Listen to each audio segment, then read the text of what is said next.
toujours le bonheur et la grâce m'accompagneront devant sa face, dans sa présence, tellement de joie, tellement de joie. Donc nous sommes un ministère qui a pour mission d'enseigner. Nous sommes un ministère d'enseignement. Il y a les ministères qui ont d'autres fonctions, mais nous sommes un ministère d'enseignement. Notre mission, c'est d'enseigner les enfants de Dieu. Vous vous rappelez quand le Covid-19 a commencé? Moi, je voulais jouir tranquillement aussi de la fête. Et on m'a dit que lève-toi, on m'a dit occupe-toi de la mariée. Ok, donc continue à enseigner.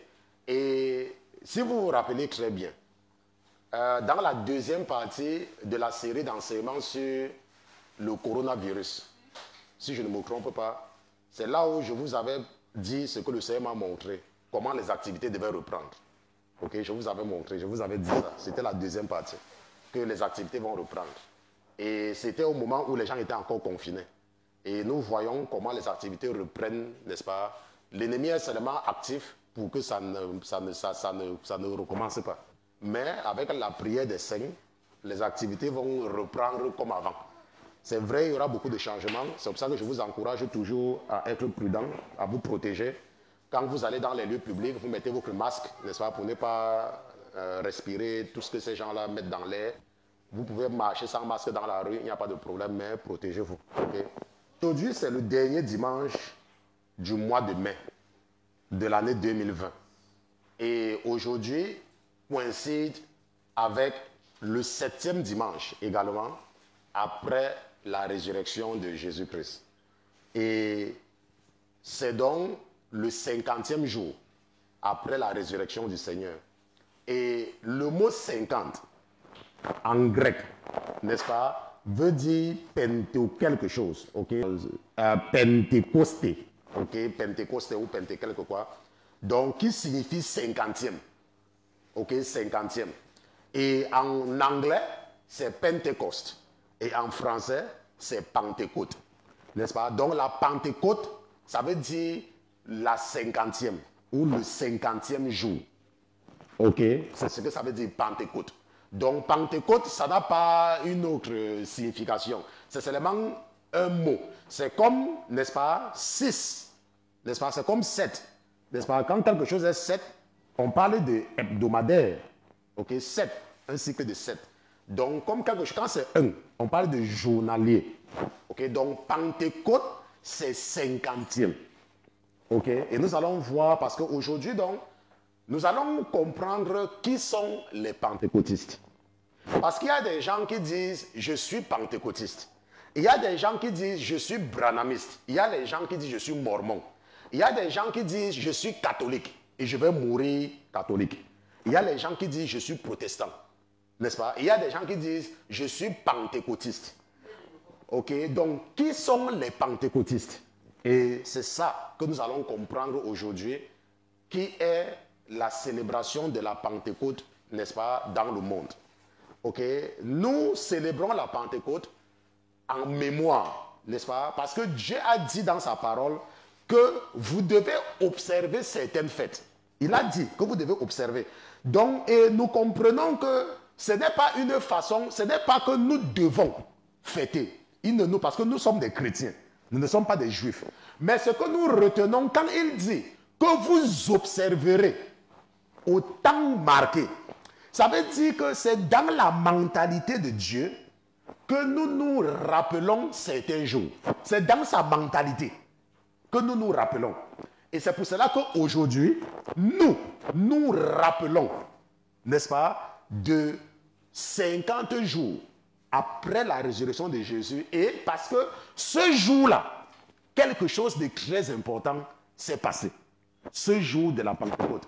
Et le frère Pierre, n'est-ce pas, va nous lire notre passage de base. Et nous allons partir ensemble dans le livre des Actes. Les Actes des premiers chrétiens, Actes chapitre 2. Nous allons lire des versets 1 à 15, n'est-ce pas? Le frère Pierre va nous lire des versets 1 à 15. Actes chapitre 2, à partir du verset 1 jusqu'au verset 15. Donc nous écoutons ensemble le frère Pierre.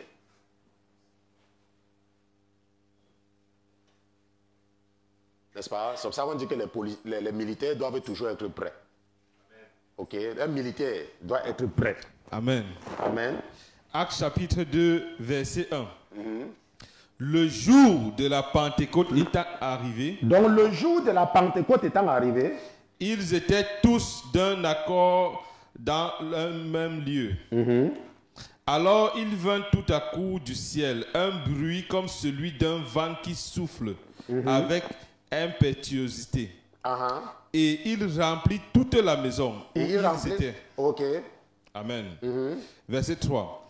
Et il leur apparut des langues séparées, comme de feu, et qui se posaient sur chacun d'eux. Sur chacun d'eux.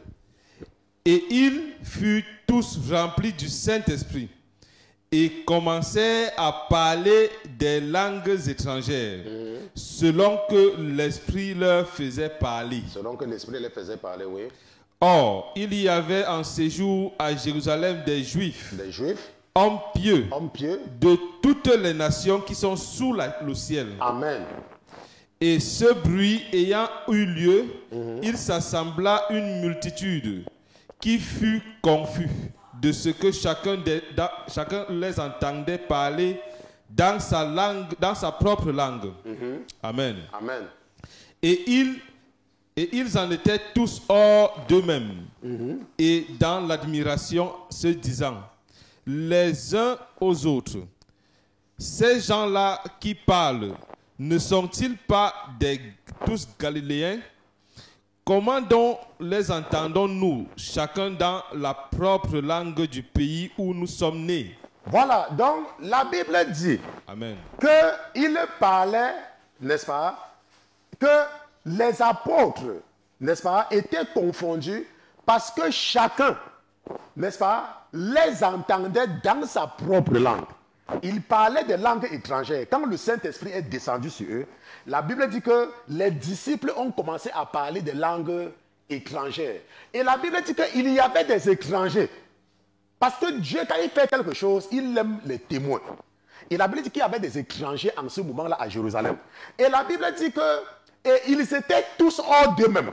Et dans l'admiration et disant les uns aux autres, ces gens-là qui parlent, ne sont-ils pas des Galiléens? Et la Bible dit que comment donc les entendons-nous dans notre propre langue, n'est-ce pas, du pays où nous sommes nés? La Bible nous dit que quand ils parlaient en langue, les gens entendaient ce qu'ils disaient. Mais vous allez entendre dans les églises, les gens disent que je parle en langue. Personne ne comprend ce qu'ils disent. On se comprend? Personne ne comprend. Et ce qui est curieux, c'est qu'aujourd'hui, si vous les entendez, ils disent dimanche prochain, ils disent encore on se comprend? Qui sont les fausses langues. Ça n'a rien à voir avec le parler en langue. Ok, ce sont les marabouts, ce sont les sorciers, ce sont les agents humains qui sont là pour distraire les gens. La Bible dit que quand ils parlaient en langue, les gens entendaient ce qu'ils disaient. Eux, ils ne savaient pas. Mais il y avait les gens qui les entendaient. Donc, ce qu'ils disaient avait un sens. Donc, si le diable te trompe, que tu parlais en langue, et qu'il n'y a personne dans ton église qui entend ce que tu dis, ferme ta bouche.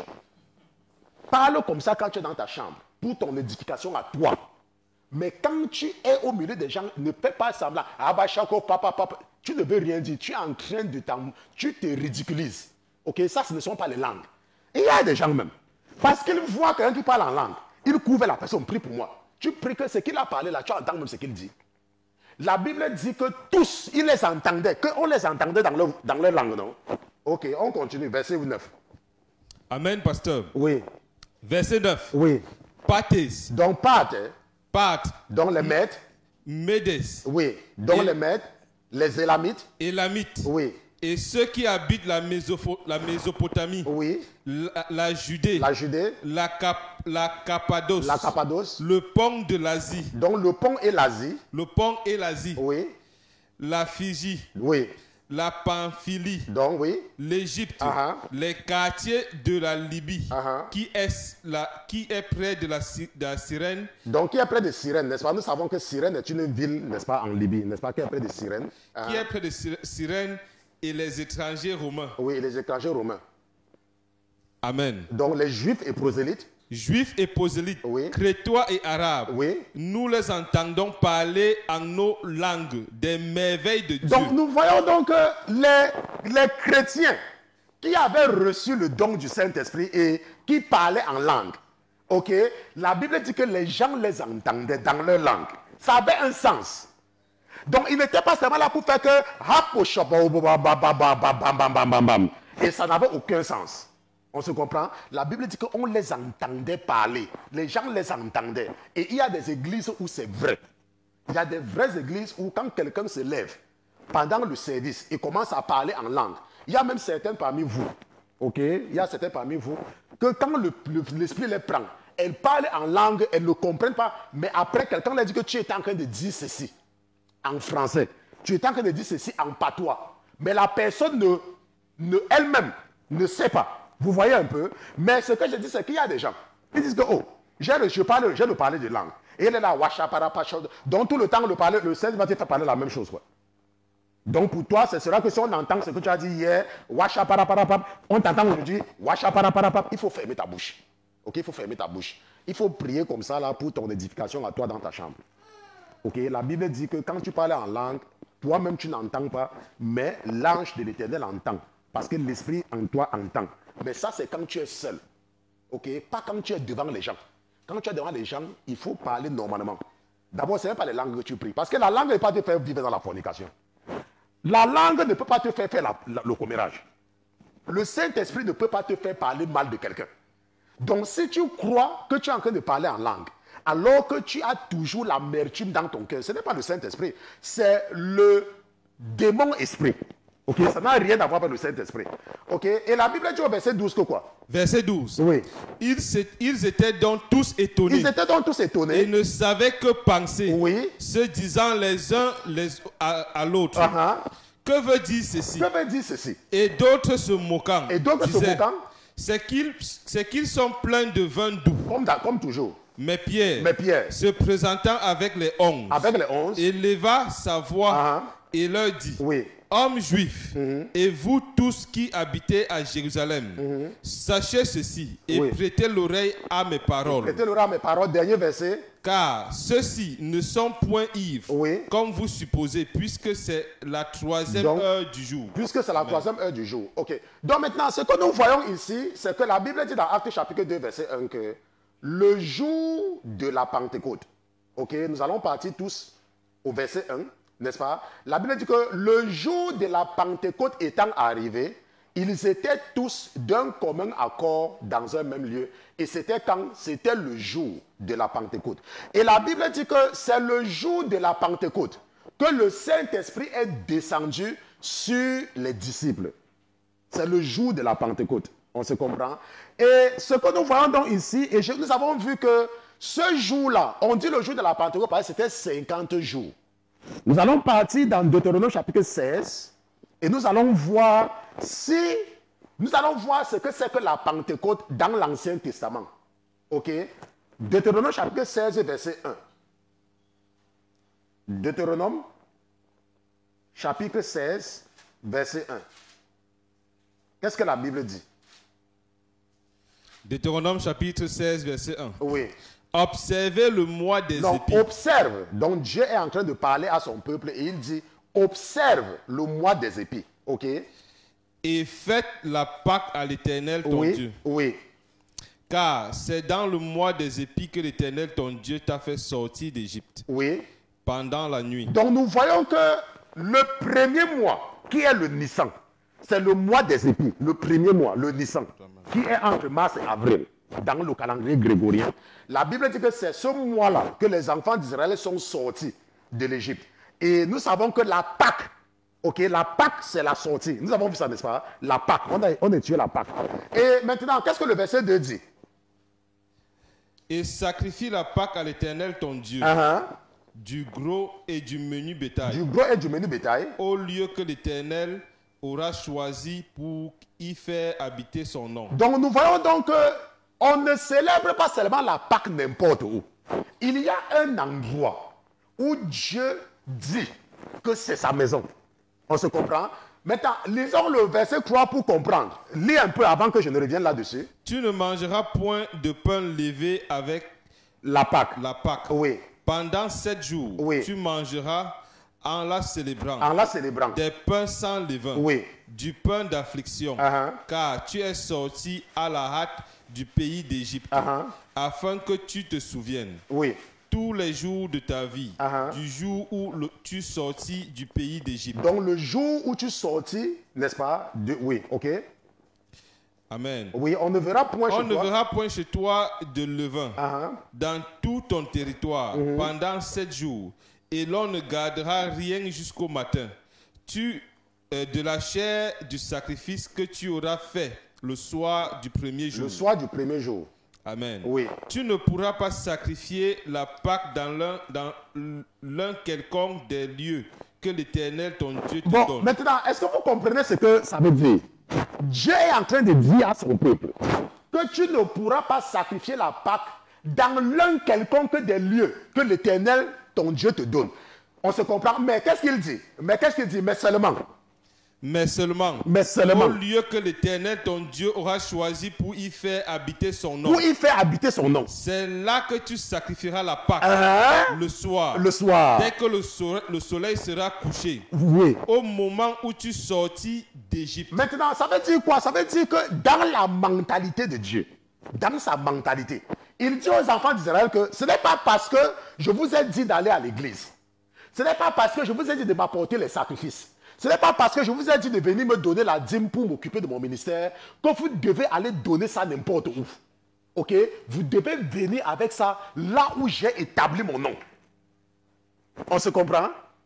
Dans la mentalité de Dieu, ce n'est pas parce que quelqu'un vient se met devant toi, il dit, oh ma soeur, j'ai rêvé et Dieu m'a montré que tu vas faire ceci et toi également tu commences à dire, il a rêvé, c'est vrai. Hier même là, j'ai même failli faire l'accident, machin, truc. Tu prends l'argent, tu lui donnes et tu attends la bénédiction. Toutes les églises ne sont pas des vraies églises. Il y a des églises qui ne sont pas de Dieu. Dieu n'est pas là-bas. Mais comme la terre appartient à l'Éternel, il voit partout. N'est-ce pas? Ses yeux sont partout. Les yeux de l'Éternel sont sur toute la terre.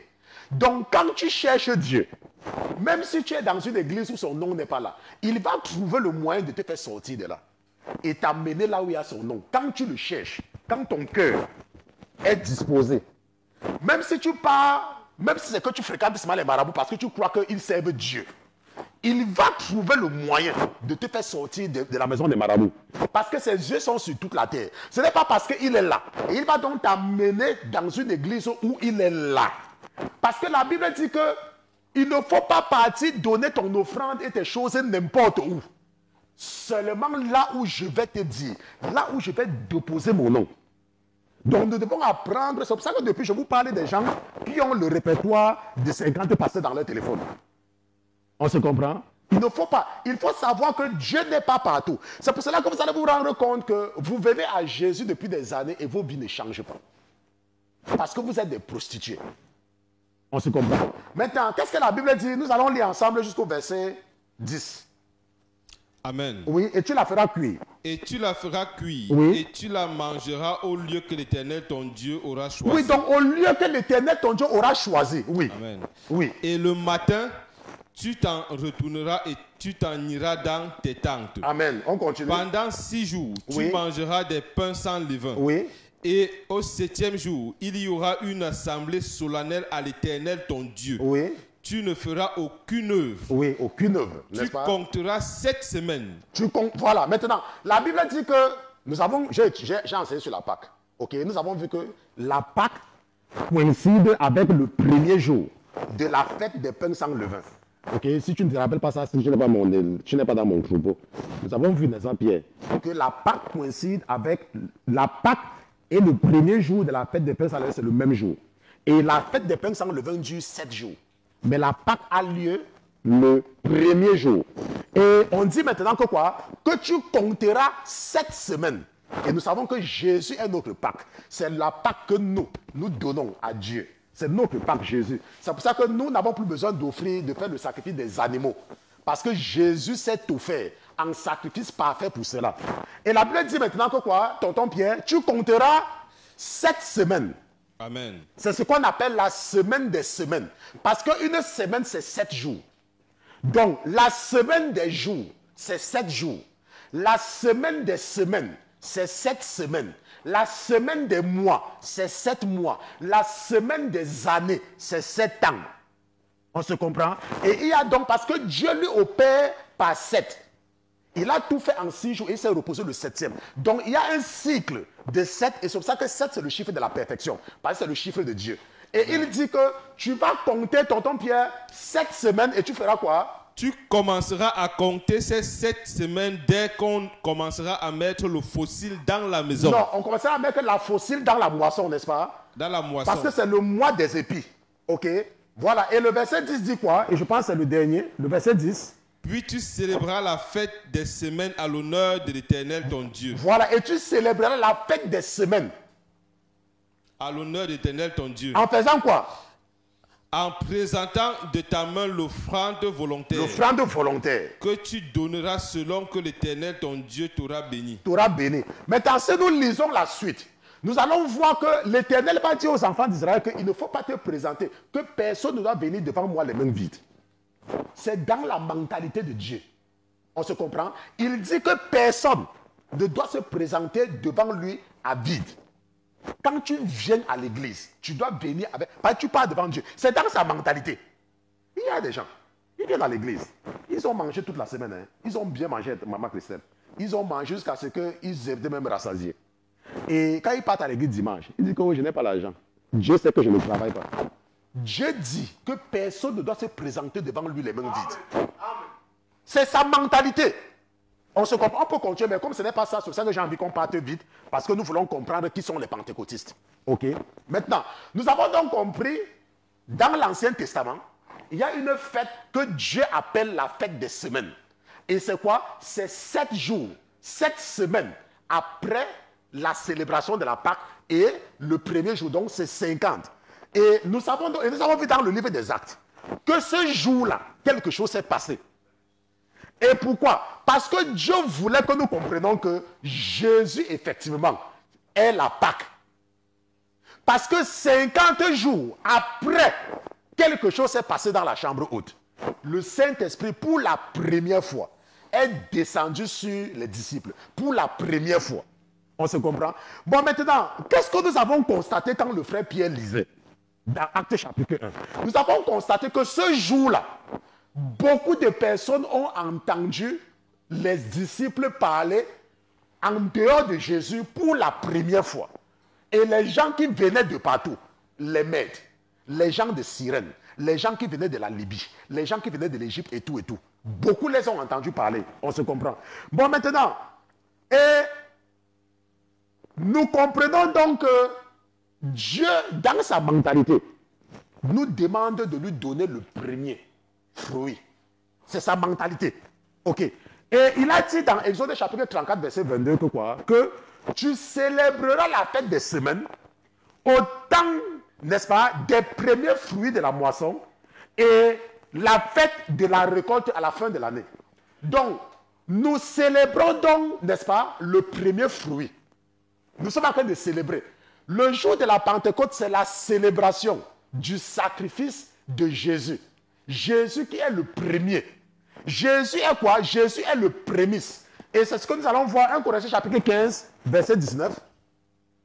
Dans le Nouveau Testament, 1 Corinthiens chapitre 15, tonton Pierre. 1 Corinthiens chapitre 1 Corinthiens chapitre 15, verset 19. Verset 19, oui.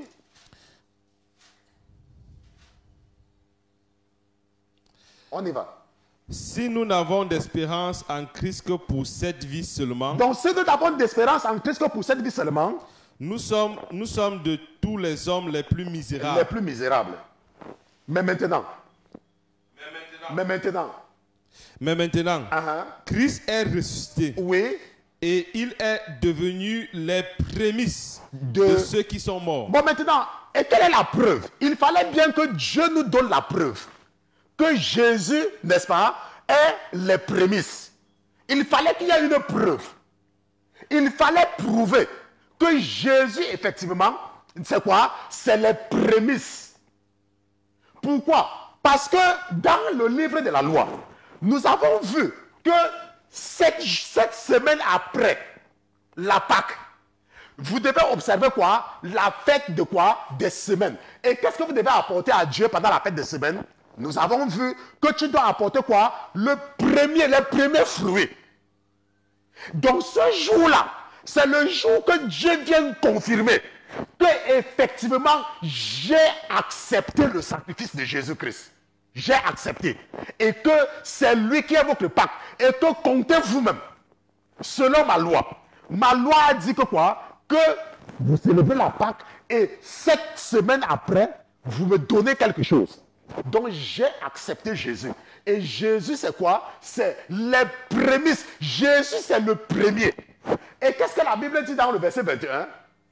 En effet, oui. Puisque la mort est venue par un seul homme. Puisque la mort est venue par un homme. Par un homme. Oui.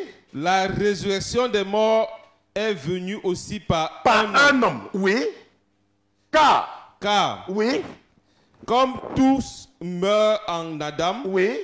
Et même tous revivront en Christ. De même, tous revivront en Christ. Amen. Ok, de même, tous revivront en Christ. Et la Bible dit au verset 23 que quoi? Mais chacun a son propre rang. A son propre rang. Bon, maintenant, est-ce que vous voyez ce que ça veut dire? Est-ce que vous voyez? Mais chacun a son propre rang. Tonton Pierre, le passage que j'ai écrit la Bible, chacun a son propre rang. Parce qu'il y a des gens. Oh, moi aussi je peux faire ça. Oh, moi aussi je peux faire ça. Ils se lèvent. Ils font les choses. Il y a les gens qui font des choses. Ils pensent que l'église, c'est que n'importe qui se lève le matin et il vient et commence à parler. Il y a des gens qui sont comme ça. Il y a des gens qui se lèvent le matin et ils commencent l'église. Ils se lèvent le matin. Hein. Ils commencent l'église. Ils se lèvent le matin. Dans le monde spirituel, il y a une hiérarchie. Ok? Et Christ est les prémices. Ensuite, ceux qui sont de Christ à son avènement. Parce qu'il y a une hiérarchie dans le monde spirituel. La Bible dit qu'il y a les évangélistes, il y a les pasteurs, il y a les prophètes, il y a. Et chacun a son rang. Maintenant, qu'est-ce que le verset 24 dit? Après cela viendra la fin. Oui.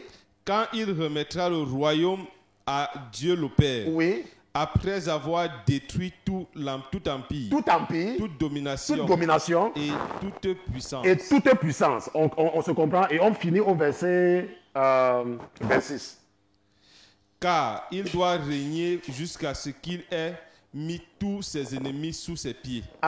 Et le dernier verset. L'ennemi qui sera détruit le dernier, c'est la mort. Donc l'ennemi qui sera détruit le dernier, c'est la mort. Parce que la mort est un esprit. La mort, c'est cet esprit que quand ton temps arrive, n'est-ce pas, Dieu lui donne l'autorisation de venir te prendre. Parce que c'est un esprit. Il dit, ok, va prendre la personne, c'est là. Okay? Tant que Dieu ne donne pas l'autorisation, comme il ne l'a pas fait dans le cas de Job, la mort ne peut pas te toucher. Tu peux souffrir, tu peux faire n'importe quoi, mais tu seras toujours en vie. Okay? C'est pour cela que parfois, il y a des gens qui ont tellement fait du mal. Et ils sont malades. La mort, on ne donne pas l'autorisation à la mort. Ils le souffrent. Ils pissent sur place. Ils chient sur place. Même la main gonfle. La main gonfle. Parfois même le pied devient gros. Mais ils ne meurent pas. Parce que Dieu n'a pas autorisé à la mort d'aller les prendre. Et ils le souffrent. Ils le souffrent comme ça jusqu'à voir la souffrance avec les yeux. Avant que Dieu dise, va le prendre. Ok? Parce que c'est ça le salaire du méchant. Voilà. Donc il ne faut pas être méchant. Il faut avoir le bon cœur. Il ne faut pas faire le commérage, n'est-ce pas, sur les gens. Maintenant, qu'est-ce que nous avons vu dans cette première partie? Nous avons donc compris avec le frère Pierre que Jésus est quoi? Est les prémices. Et Dieu a confirmé cela le jour de la Pentecôte. Lorsque le Saint-Esprit est descendu sur les disciples ce jour-là, selon ce que Jésus leur avait dit. Bon, maintenant, qu'est-ce que nous voyons donc? Nous voyons donc que tout commence à la Pentecôte. Nous allons regarder Actes chapitre 1, versets 12 à 14, n'est-ce pas? Seulement 2 versets. Actes chapitre 1, ok? Versets 12 à 14, seulement les 2 versets là. Non, c'est 3 versets. Si je parle de 12 à 14, ça fait 3 versets. Ok? Actes chapitre 1. Oui. Oui, donc verset 12 à 14. La Bible dit quoi? Alors ils s'en retournaient à Jérusalem, de la montagne dite des Oliviers, Oui. qui est près de Jérusalem, à une distance de sabbat. Voilà, donc il s'en retournait et quand il fut arrivé, qu'est-ce qui s'est passé? Et quand il fut arrivé, il montait dans la chambre haute. Oui. Et dormait où demeurait Pierre. Oui, Jacques, où demeurait Pierre, Jacques, André, oui. Philippe, Thomas, Barthélemy, Matthieu, Jacques, fils d'Aphélée, fils d'Aphélée, Oui. Simon le Zélote et Jude, frère de Jacques. Oui, et qu'est-ce qu'il faisait là-bas? Le dernier Tout verset. cela persévérait d'un commun accord dans la prière, Oui. dans l'oraison, avec les femmes, Marie, mère de Jésus, Oui. et avec ses frères. Donc ce que nous voyons, c'est que quand Jésus est reparti, les disciples étaient dans la chambre haute, mais ils étaient seulement entre eux. Mais ils priaient seulement entre eux. On se comprend? Et ils n'avaient pas de pouvoir, ils n'avaient pas d'autorité. Est-ce qu'on se comprend? Quand Jésus est parti, c'est tout ce qu'il faisait. La Bible dit qu'il priait entre eux. Et c'est tout ce qu'il faisait. En dehors de ça, ils ne faisaient rien d'autre.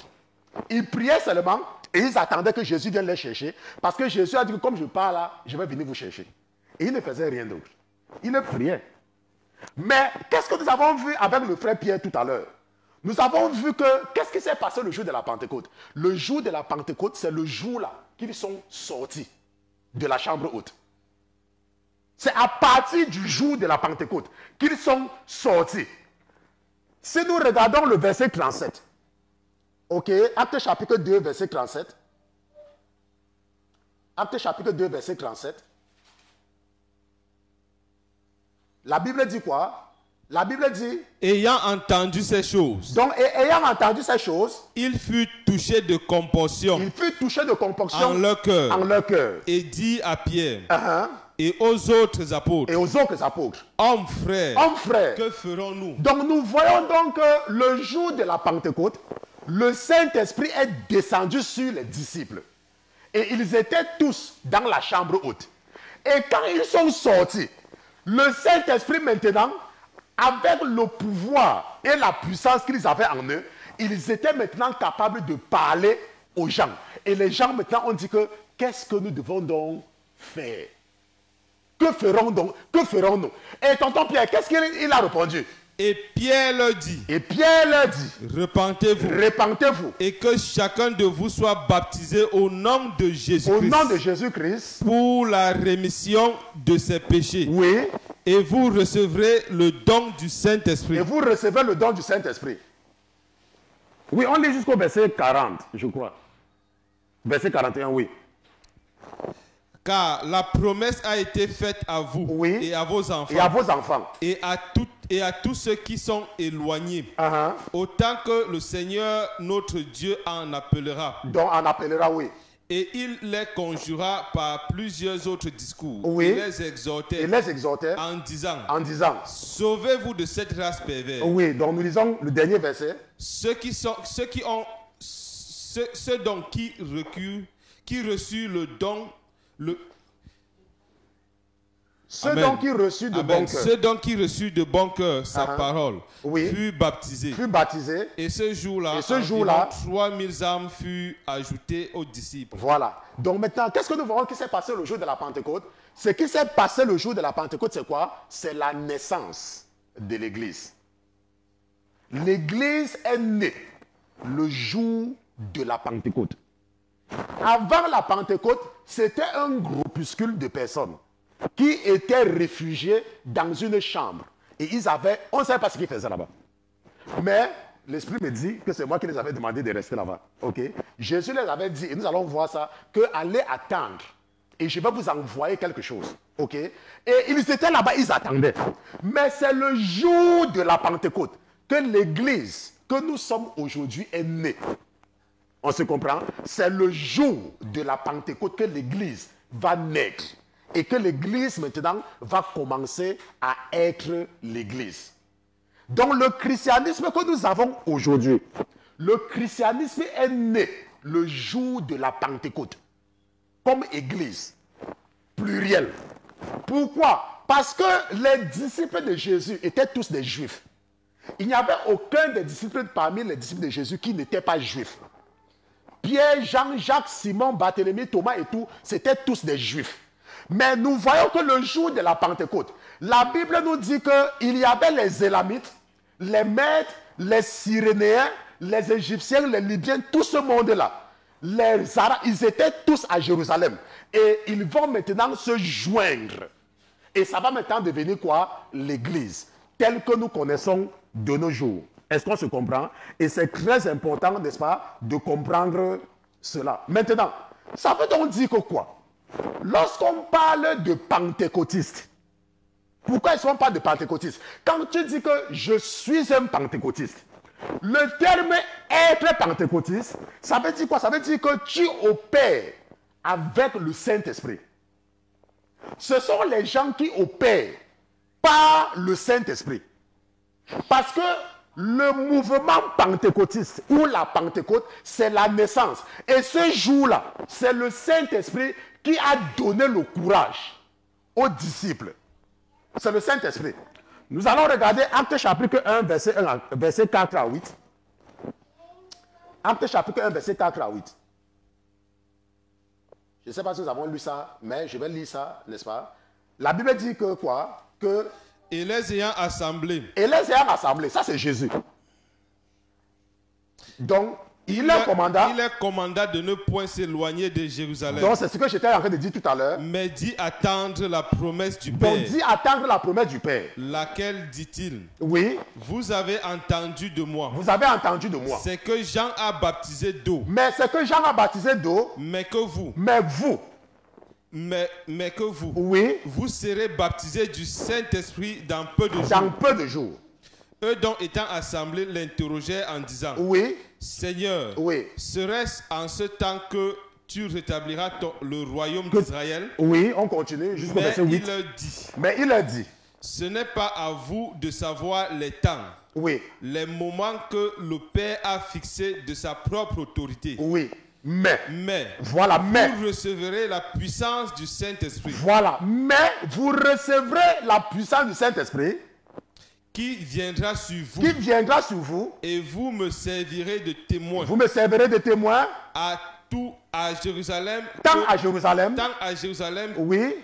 Que dans toute la Judée. Que dans toute la Judée. Et la Samarie. Et la Samarie. Et jusqu'aux extrémités de la terre. Voilà. Donc nous voyons donc que c'est le Saint-Esprit qui opère dans le chrétien. On se comprend? C'est le Saint-Esprit. Et la Bible dit que Jésus avait dit à ses disciples d'attendre jusqu'à recevoir le Saint-Esprit. D'attendre. Et la Bible dit qu'ils sont donc partis attendre. Et le jour de la Pentecôte, le Saint-Esprit a fait quoi? Le Saint-Esprit est descendu sur eux. Cette fois-ci-là, c'était de façon visible. Bon, maintenant, il y a les gens qui vont dire que, oh, est-ce que tu as reçu le Saint-Esprit?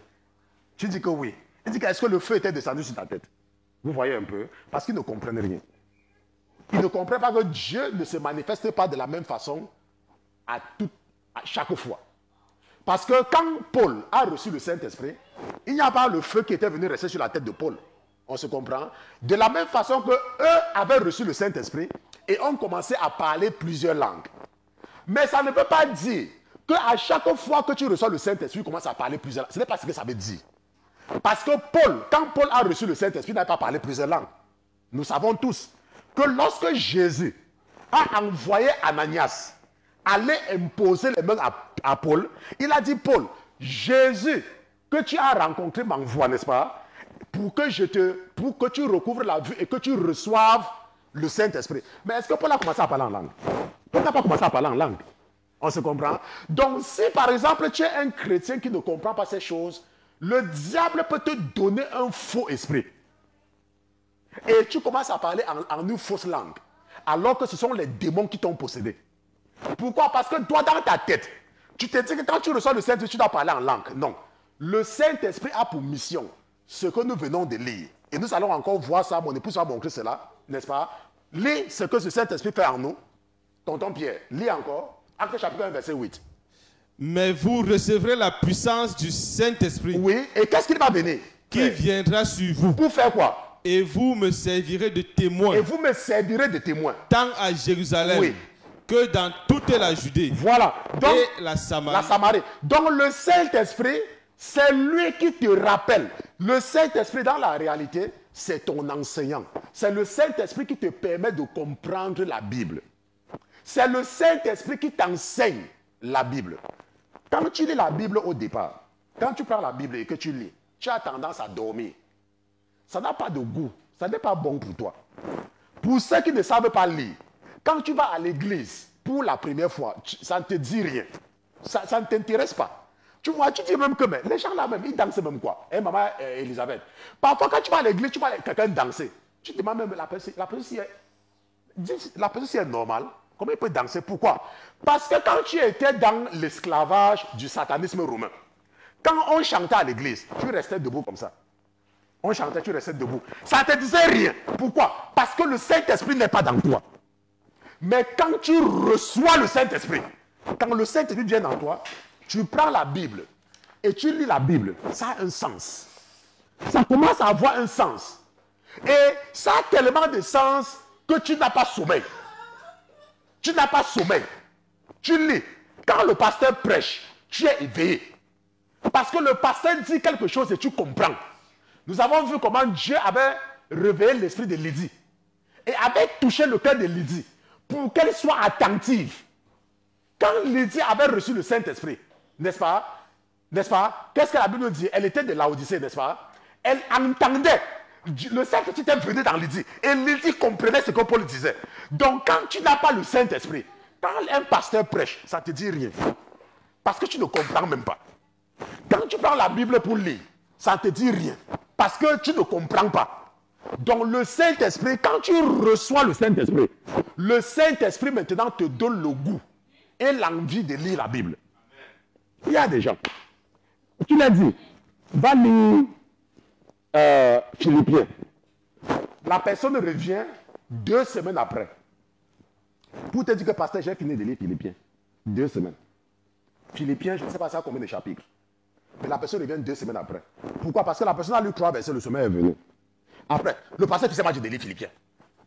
Après, tu prends encore Philippiens, tu lis encore, jusqu'à tu termines chapitre 1. Après, tu oublies, le lendemain, tu oublies. Hein. Après un temps maintenant, quand tu as un mauvais rêve, et tu sais que tu vas retourner vers le pasteur va te dire, est-ce que tu as fini Philippiens? Tu dis qu'il faut d'abord que tu termines de lire, parce que le pasteur m'avait dit de lire. Et tu prends encore maintenant le chapitre 2. Et comme le problème que tu as eu la nuit là est fini, tu oublies encore.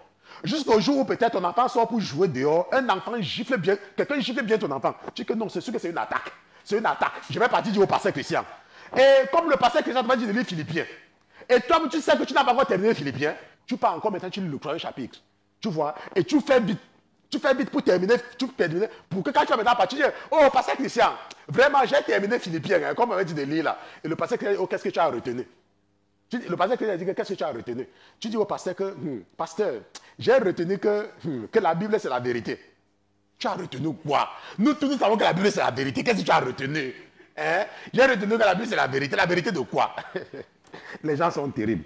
Ok? Donc, ce que nous avons donc compris, c'est que le Saint-Esprit est notre enseignant. Ok?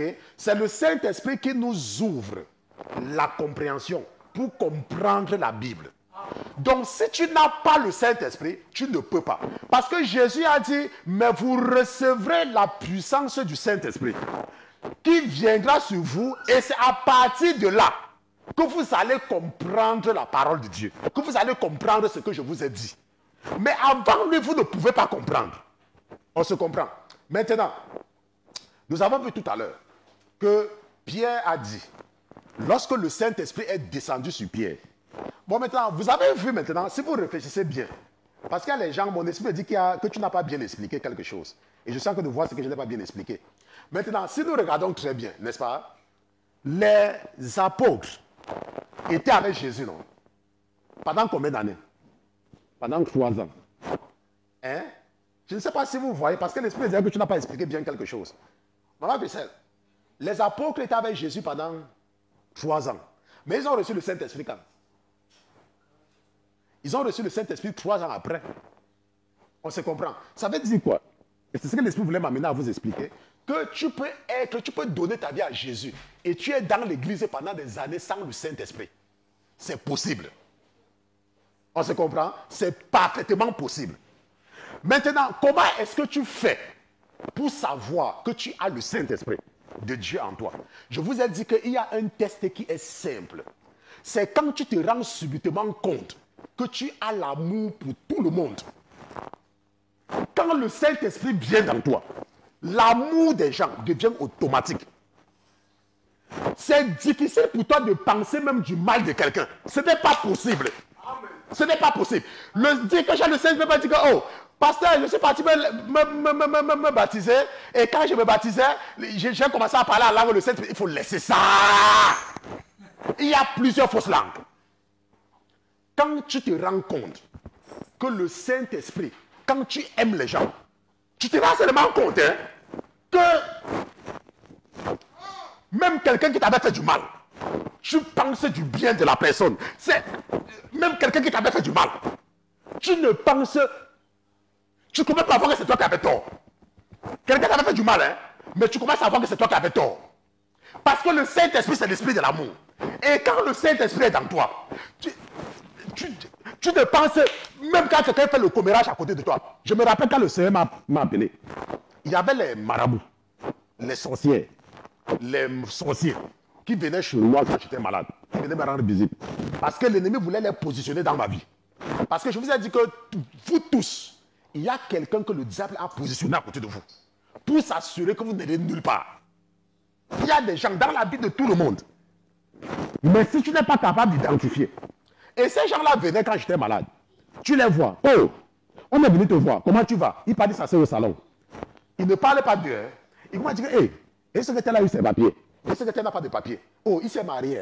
Il a eu un mariage. Et la femme là l'a fait tomber. Et le mariage n'a pas marché. Et je lui ai dit qu'il faut partir dans tel état. Non, c'est plutôt en Alaska qu'on donne les papiers. Non, on ne donne pas les papiers en Alaska. Si tu pars là-bas dans machin. Voilà leur conversation. Si tu es un chrétien, et je vous ai toujours dit ça, si tu es un chrétien qui parle encore de quelqu'un, je m'en fous si tu parles 13 000 langues. Les langues là, ce sont les langues qui viennent des ténèbres. Un enfant de Dieu ne parle pas des gens. Un enfant de Dieu, ça ne passe même pas dans sa tête. Attends, je cherche même comment ça va même venir. Ça va même venir même de quel côté même, pour que le Saint-Esprit te fasse parler de quelqu'un. Le Saint-Esprit, la Bible dit quoi, tonton Pierre? Mais vous recevez quoi, tonton Pierre? Amen. Oui, mais vous recevrez la puissance du Saint-Esprit. La puissance du Saint-Esprit. Et quand il va venir, qu'est-ce qu'il va faire? Et quand il va venir, qu'est-ce qu'il va faire, tonton? Et vous me servirez de témoin. Et vous me servirez de témoin. Tant à Jérusalem. Tant à Jérusalem. Dans toute la Judée. Dans toute la Judée. Et la Samarie. Et jusqu'aux extrémités de la terre. Amen. Quand tu as le Saint-Esprit, tu commences à faire le travail de Dieu. Tout ce qui t'intéresse, c'est que le travail de Dieu. Tu as seulement envie de parler de Jésus aux gens. Tu as seulement envie de parler de Jésus. Ce n'est que Jésus. C'est Jésus qui est dans toi. Tu vois même quelqu'un qui passe. Oh Jésus, tu connais Jésus? Ah non, tu ne connais pas Jésus. Tu ne connais pas Jésus. Hier, ma petite fille m'a dit, oh grand-papa, tu travailles trop. Ma petite fille, elle ne parlait pas. Elle dit, grand-papa, tu travailles trop. Parce que quand tu as l'Esprit de Dieu en toi, tu travailles pour le Seigneur. Tu sais seulement des témoins. Témoins à Jérusalem, témoins à Samarie, témoins en Judée, partout. Tu parles de Jésus. Mais tu n'es pas le commérage. Est-ce que tu as le temps même de ça? Tu as même le temps de savoir que quelqu'un ne mange pas. Tu n'as même pas le temps. Tu veux seulement parler de Jésus. Mais qu'elle va te dire? Oh, je parle en langue. Ah, rapapara, chapapapapap. Mais c'est lui qui couche avec les femmes dans l'église. Le Saint-Esprit ne cherche pas la femme de quelqu'un. Quand tu as le Saint-Esprit dans toi, même si on prend la femme de quelqu'un, on met à côté de toi, le Saint-Esprit va te rappeler que c'est la femme de quelqu'un. Le Saint-Esprit va te rappeler. Mais tu me dis que tu as le Saint-Esprit. La femme de quelqu'un vient, entre dans ton bureau. Il commence à te regarder. Toi aussi, tu regardes la femme de personne. Après, tu pars, tu t'assois à côté. Attends, tu n'as pas le Saint-Esprit. Tu as le démon dans toi. Et c'est le démon là qui est en train d'opérer dans toi. On se comprend parce que nous savons qu'il y a plusieurs dieux. Bon, maintenant, quand le Saint-Esprit vient dans toi, ce que le Saint-Esprit fait, c'est quoi? C'est que le Saint-Esprit, dans la réalité, t'explique la Bible. Vous avez vu tout à l'heure, quand nous étions en train de lire, Pierre a dit quelque chose, n'est-ce pas? Je ne sais pas, c'était dans Actes chapitre... Totalement un peu dans Actes chapitre 2, verset, je crois, 38, si je ne me trompe pas. Actes chapitre 2, Regardons le verset 38. Amen. Ok, là où on lui a demandé, que ferons-nous? Et Pierre leur dit, Oui, repentez-vous oui. Et Pierre a dit, repentez-vous et que chacun de vous soit baptisé au nom de Jésus-Christ de Jésus-Christ. pour la rémission de ses péchés. Oui. Et vous recevrez le don du Saint-Esprit. Bon, maintenant, voilà maintenant une démonstration de quelqu'un qui n'a pas le Saint-Esprit. On se comprend? Et ils sont nombreux sur les réseaux sociaux. Pourquoi? Parce que ce sont des marabouts. Vous voyez qu'il n'y a plus beaucoup de maisons de marabouts. Parce que tous ces marabouts-là sont sur Facebook et sur les réseaux sociaux. Ils ne comprennent rien. Ils sont là pour détourner les enfants de Dieu. Pierre a dit, repentez-vous et que chacun de vous soit baptisé au nom de Jésus-Christ. N'est-ce pas? Et maintenant, tu vas aller voir, ils engagent les débats comme quoi on t'avait baptisé au nom de qui? Parce que Pierre a dit que repentez-vous et soyez baptisés au nom de Jésus-Christ. Et il disait que la Bible dit que nous devons être baptisés au nom de Jésus-Christ. On ne doit pas être baptisés au nom du Père, du Fils et du Saint-Esprit. Et ils ne comprennent rien. Et ils sont là pour embrouiller les gens qui n'ont pas le Saint-Esprit comme eux. On se comprend? Parce que Jésus a dit, Matthieu chapitre 28. Qu'est-ce que Jésus dit dans Matthieu chapitre 28? Et on lit le verset 19, si je ne me trompe pas, c'est quelque part vers là-bas. Qu'est-ce que Jésus dit? Matthieu chapitre 28, verset 19. Matthieu chapitre 28, verset 19. Allez donc Allez donc et instruisez toutes les et nations, instruisez toutes les nations les baptisant au nom du Père, au nom du Père, du Fils du Fils et du et du Saint-Esprit. Saint-Esprit. Donc Jésus a dit que baptiser au nom du Père, du Fils et du... Ça c'est Jésus qui dit. N'est-ce pas? Maintenant, et Pierre dit, baptiser au nom de Jésus-Christ. Ok? Nous avons fait les mathématiques, non? Attends, nous avons fait les mathématiques, non? Attends, on a fait les mathématiques. Maman, tu n'as pas fait les mathématiques. Je vais te montrer ce que c'est que les mathématiques. Parce que même maman Elisabeth va comprendre les mathématiques. F de x égale à 1. Hein? Montre f de x. F de x. Vous n'avez pas ça. Vous pouvez montrer mon écran, là où je suis là, avec l'autre caméra. F de x. X. On te dit après, x est égal à Jésus-Christ. X est égal à Jésus-Christ. Hein? Ça veut dire que chaque fois que tu vois x, tu remplaces par Jésus-Christ. Ok? Maintenant, Pierre a dit, soyez baptisés au nom de x. Parce que X c'est Jésus-Christ. Et Pierre a dit, soyez baptisés au nom de X. Maintenant, qu'est-ce que X a dit? X là maintenant c'est qui? X a dit, c'est Jésus-Christ, non? Et qu'est-ce que Jésus a dit? Et Jésus a dit, baptisé au nom du Père, du Fils. Maintenant, est-ce que ça veut dire que quand quelqu'un te dit que baptisé au nom de Jésus-Christ, est-ce que ça veut dire que ça annule l'autre? Est-ce que ça veut dire que ça annule ça? Ce n'est qu'une question de variable. Mais il y a des gens, ils vont faire toute une doctrine là-dessus. Pourquoi? Parce qu'ils ne comprennent rien. Parce que ce sont des adeptes des ténèbres. Ils ne comprennent absolument rien. F de x égale à 1. Et x est égal à Jésus-Christ.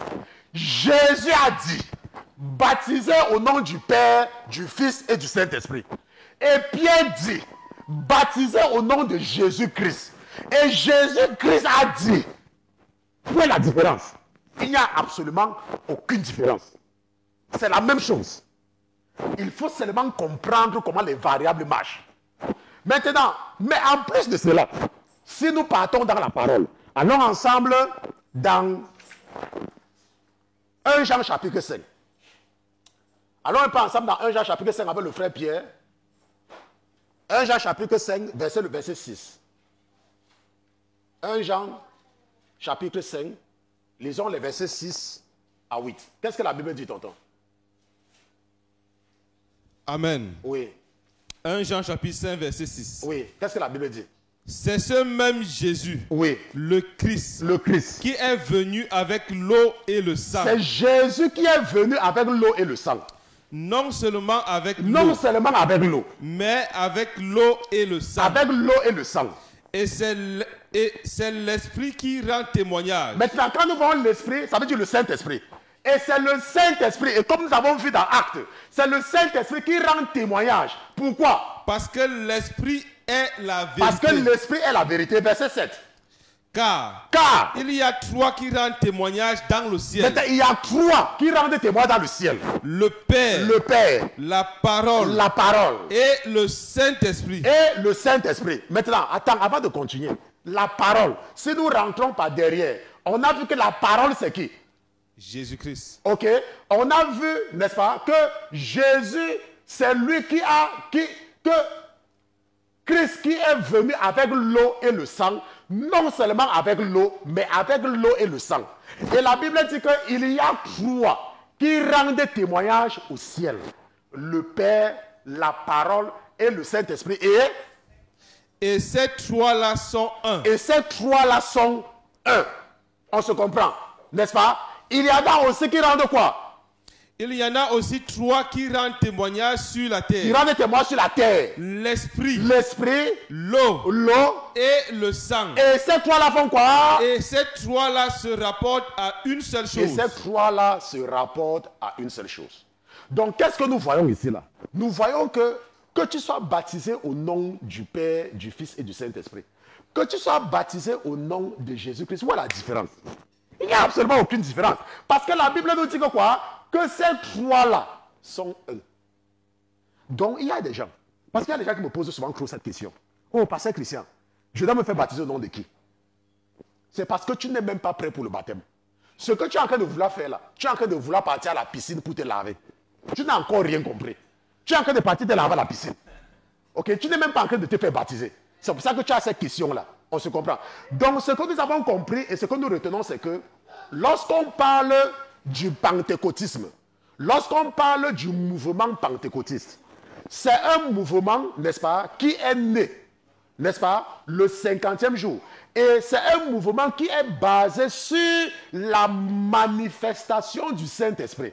Donc, les pentecôtistes, ce sont les gens qui opèrent avec la puissance du Saint-Esprit. Ok? Et les pentecôtistes comprennent le combat qui se passe au niveau de l'esprit.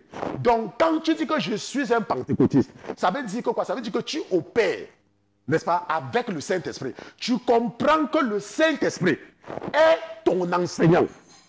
C'est le Saint-Esprit qui est au centre du mouvement pentecôtiste. Parce que Jésus a dit que c'est lui qui vient nous rappeler toutes choses. C'est lui qui nous enseigne qui est Jésus-Christ. Donc, si tu dis que tu es un pentecôtiste, n'est-ce pas, et tu n'as même pas une vie de prière, parce que tes parents partent à l'église, et toi tu restes à l'église, et tu ne pries pas, tu ne connais même rien, tu ne connais même pas lire la Bible, on te donne la Bible, tu lis, tu es en train de dormir, et tu dis que tu es pentecôtiste. Laisse-moi te dire, tu n'es pas pentecôtiste. Ok? Le mouvement pentecôtiste, les pentecôtistes, ce sont des gens qui opèrent avec le Saint-Esprit. Mais toi, tu fais le commérage encore sur les gens. Et tu dis que tu as le Saint-Esprit. Il y a une qui est venue, que Jésus l'a amenée en enfer. Et elle est bien. Sa sœur a accouché. Elle n'est pas même pas rendue visite à sa sœur. C'est donc quel Saint-Esprit que tu as? Attends, c'est quoi qui est dans toi? Ce n'est pas que le Saint-Esprit. Ce sont les démons qui sont en train de te posséder. Ce sont les démons qui sont en train de te parler. On se comprend? Quand tu as le Saint-Esprit dans toi, et je vous ai expliqué cela, un jour, nous avons vu deux choses. Nous avons vu que les apôtres ont été avec Jésus pendant 3 ans. Et ils n'avaient pas le Saint-Esprit. Pendant 3 ans. Et c'est la 3e année que Jésus a dit, ok, je vais vous donner le Saint-Esprit. Ça, c'est ce que nous avons vu. Nous avons vu que le Saint-Esprit, on n'achète pas. C'est Dieu qui décide de donner. La Bible dit qu'ils étaient en train de prier. Et le Saint-Esprit est descendu. Ça veut dire quoi? Ça veut dire que le Saint-Esprit peut descendre sur toi pendant que tu pries. Comme ça, il peut descendre sur toi. Et je vous ai dit, selon mon expérience personnelle, que quand tu reçois le Saint-Esprit, comme Paul, tu te rends compte que tu as l'amour des gens en toi. Tu ne connais pas qui est francophone, tu ne connais pas qui est anglophone. Tu ne connais pas qui est blanc, tu ne connais pas qui est noir. Tu ne connais pas qui est chinois, tu ne connais pas qui n'est pas chinois. Tu ne connais pas qui est de l'Ouest, tu ne connais pas qui est du Sud. Tu ne connais pas qui est français, tu ne connais pas qui est africain. Ça ne passe même pas. Ça ne passe même pas dans ta tête. Ça ne passe même pas dans ta tête. Parce que toi, tu regardes tout le monde comme une créature divine. Et tout le monde, tu aimes. Quand tu vois quelqu'un, tu aimes. Tu aimes seulement. Tu aimes. Tu aimes seulement les gens. Ça ne te dit rien. Ça ne te traverse même pas l'esprit. Pourquoi? Parce que tu as l'amour. Le Saint-Esprit est en opération. Et tout ce qui t'intéresse, c'est le travail de Dieu. Tout ce qui t'intéresse, c'est le travail de Dieu. Il n'y a pas quelque chose d'autre qui t'intéresse. Quand tu as le Saint-Esprit dans toi, tu es là. Pasteur Christian, le jour qu'on m'a baptisé, j'ai reçu le Saint-Esprit, pasteur. Le jour qu'on m'a baptisé, mais c'est toi qui es en train de convoiter la femme du prochain. Tu n'as pas le Saint-Esprit. Parce que le Saint-Esprit devait être là pour te rappeler. Tu es là. Ton mari n'a pas terminé une phrase. Il y a une sœur, elle me dit qu'elle a le Saint-Esprit. N'est-ce pas? Son mari n'a pas parlé, elle a déjà répondu. C'est quel Saint-Esprit alors? C'est quel Saint-Esprit qui... C'est le Saint-Esprit. Moi, je ne connais pas le Saint-Esprit là. C'est le démon-esprit. Ce n'est pas le Saint-Esprit. Okay? Donc, nous devons faire très attention par rapport à ce que nous entendons. Et aujourd'hui, pendant que nous célébrons la Pentecôte, qui veut dire 50e, okay? Le jour où l'Église est née, n'est-ce pas? Le mouvement pentecôtiste, c'est ce mouvement-là. C'est cette Église qui est née le jour de la Pentecôte. Et c'est cette Église, n'est-ce pas, qui croit à la manifestation du Saint-Esprit. Okay? Nous allons donc nous lever, nous allons prier. Et je pense qu'à partir d'aujourd'hui, n'est-ce pas, vous avez compris ce que c'est que, n'est-ce pas, le pentecôtisme. Ok, le pentecôtisme. Le pentecôtisme, c'est un mouvement. Ok, et les gens, pour se camoufler, n'est-ce pas, ou alors pour... Les gens parlent aussi des églises de réveil. N'est-ce pas, les églises de réveil, ce sont les églises également qui sont réveillées parce que le Saint-Esprit les aide à marcher selon la parole. Mais être dans une église de réveil ne veut pas dire que tu es réveillé. Parce qu'il y a les gens qui sont dans l'église de réveil qui dorment même plus que ceux qui sont dans le satanisme romain. Okay? Ils dorment même comme jusqu'à ce qu'ils dorment même plus que les cochons.